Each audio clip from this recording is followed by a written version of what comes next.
Kerala NGO യൂണിയന്റെ നേതൃത്വത്തിൽ സംഘടിപ്പിക്കുന്ന മാനവിക കലാജാഥയ്ക്ക് എടവിലങ്ങ് ചന്തയിൽ സ്വീകരണം നൽകി.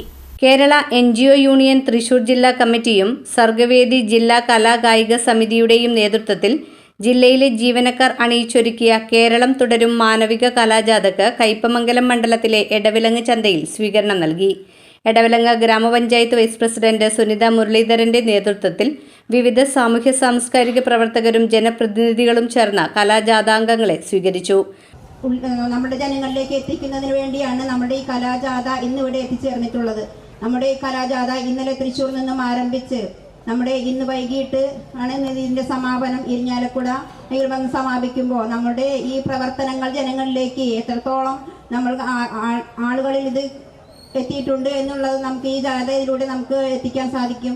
നമുക്ക് ഈ ജാഥയിലൂടെ നമ്മൾ നടത്തിയിട്ടുള്ള എല്ലാ മതനിരപേക്ഷ സ്ഥാനങ്ങളും എല്ലാം നമുക്ക് ഇതിലൂടെ നമുക്ക് മനസ്സിലാക്കി തരുന്നതായിരിക്കും. അപ്പോൾ അതിനു വേണ്ടി ഇവിടെ എത്തിച്ചേർന്നിട്ടുള്ള എല്ലാവർക്കും ആനുകാലിക സംഭവങ്ങളും സംസ്ഥാന സർക്കാർ നടത്തുന്ന ജനകീയ വികസന ക്ഷേമ പ്രവർത്തനങ്ങളും വിശദീകരിക്കുന്ന സംഗീത ശില്പം, സ്കിറ്റ്, നാടൻ പാട്ടുകൾ തുടങ്ങിയവ കലാജാഥയിൽ അരങ്ങേറി.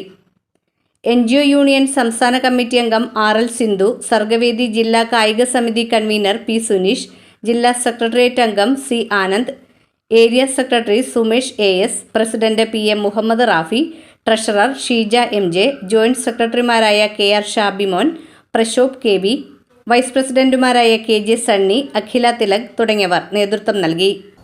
പൊതുജനത്തിന്റെയും സർക്കാരിന്റെയും ഇടയിൽ നിൽക്കുന്നവരാണ് കേരളത്തിന്റെ സിവിൽ സർവീസിലെ ജീവനക്കാർ.